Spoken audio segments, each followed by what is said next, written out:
Afternoon. This is Nita and Miss Panda with the Timepiece Garden, and yes, we're on the driveway. The other night, I'm just gonna leave it like that. The large rainstorm came through, and I had water moving. Now, I always have water moving. Since I have 2 low water crossings on the driveway, we talk about this every year.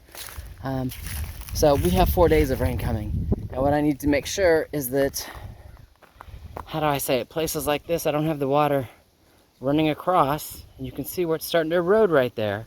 The driveway. Does that make sense? It should be going, Panda's down over there. It should be going down there and then through the culverts. You see where she just came out? That's where the culvert is. So I've got water coming off the hill there that's not going where it's supposed to go. Likewise, on this side, I've got some water kind of right about there that's not going off here into the grass so it can go down to the culvert. It's coming over on the road. So we're going to spend a few minutes and clean out leaf litter and leaf debris, etc. It happens every fall. Get the water to flow correct so I don't, wash away my driveway. So, talk to you in a few. It's not going to be, impressive or anything to show, but we're going to knock it down. So looking up the hill, kind of left and right side, you can see where some dark spots are. That's where, a tree branch had fallen and it caught all the leaves and had, blocked the ravine on either side of the road. So, muck them out. And then this is that awesome creek where the culverts are. The pond here to the right, the creek here to the left. There it is. And yeah, we have a lot of rain and they both get full.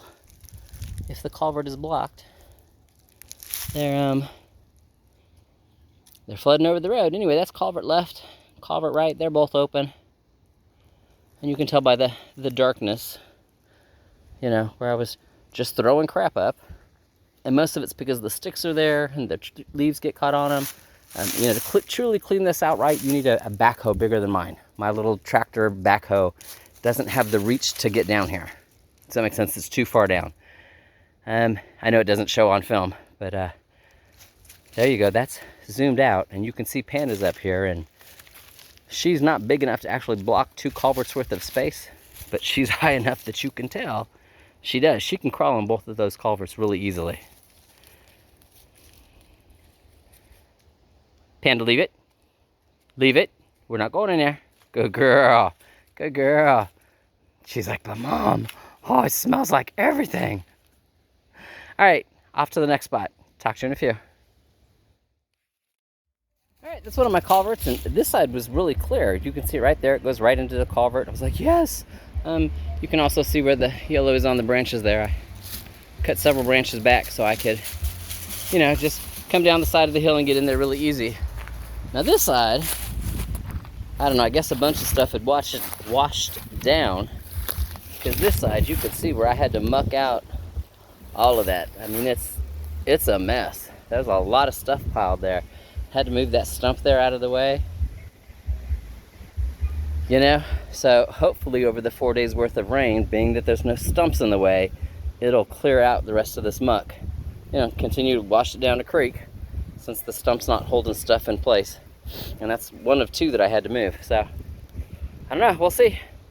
All right, off to the next spot. All right, it's 4:45. Panda's been playing in the ravine. She's like, knock all the grass down. I don't know if there was a frog in here, but she's just like all about the ravine, which is awesome. Knock it down, water will flow. All right, so what'd I do? A couple little things. This is I don't know, it's a juniper. There's no such thing as cedar here in Arkansas, but it stuck out into the road. It's all of its branches over there, to the point that it was pushing me to the ravine. And this is that choke point between that tree and the power pole, where the edge of my road is right there at the ravine. So I cut all that stuff back. That gives me, I don't know, another 6 inches or so worth of space on this side. Did the same thing with the blackberry wild rose. I mean, just cut it back so I have, where's my finger? There you go. All of this here is road. I get my road back. Having said that, I know at some point in time I'm gonna have to come out here with the backhoe on the tractor. And I don't know, you can see right about there where it starts to curve to the road and retake it like 2 feet out. I gotta be careful, I got the Jeep back there. So yeah, There's the ravine there. It's got to go like 2 feet out that way. That makes sense. And what that does is that gives me road space back. Lots of road space back. Because you figure instead of touching the road right there, it's going to be 2 feet over and go all the way down. That makes sense.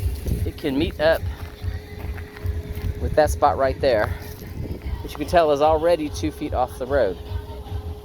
Does that make sense? But I'm going to need the backhoe to do that. I'm not going to be able to do that by shovel. Yeah, Panda's in the ravine. She's following it all the way down. I think she's looking for frogs. But she's clearing it for me. You know? She's like, Mom, it's clear. I know, Mom cleared it with the rake. So yeah. And then excuse the music on the car radio. Keep myself busy that way. You know. Listen to something. And then this is the last one I did.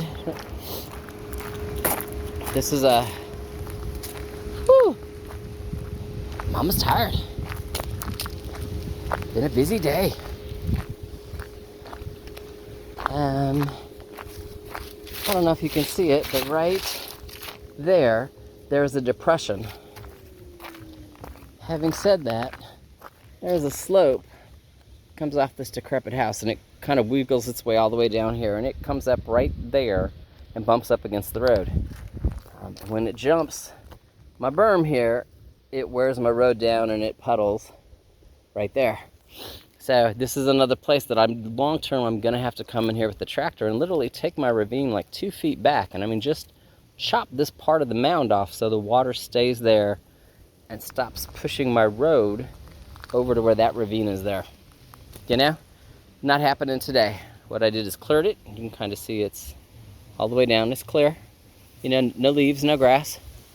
So bring on 4 days worth of rain. You know, my road will not wash out.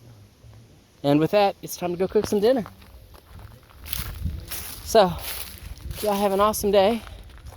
And Miss Panda and I, and she's up by the Jeep already, she's like, let's go, Mom. She and I will talk to you later. And we're home. Took a real quick walk back, put something way back in the shed, and we've had high winds today, and it has blown over one of my cold frames. So that's not a good thing.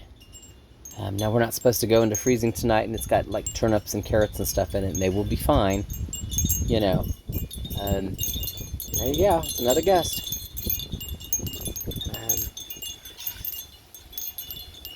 Anyway, they will be fine. They're not going to freeze. They're not going to die.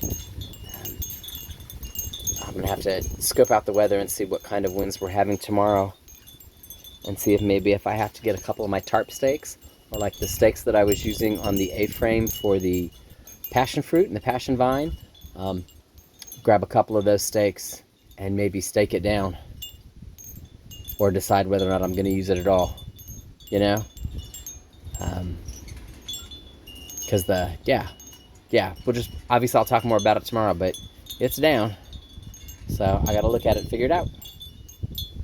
Anyway, you'll have an awesome evening. I know you can't tell, but the sun is well down behind the mountain. So, Miss Panda and she and I will talk to you later.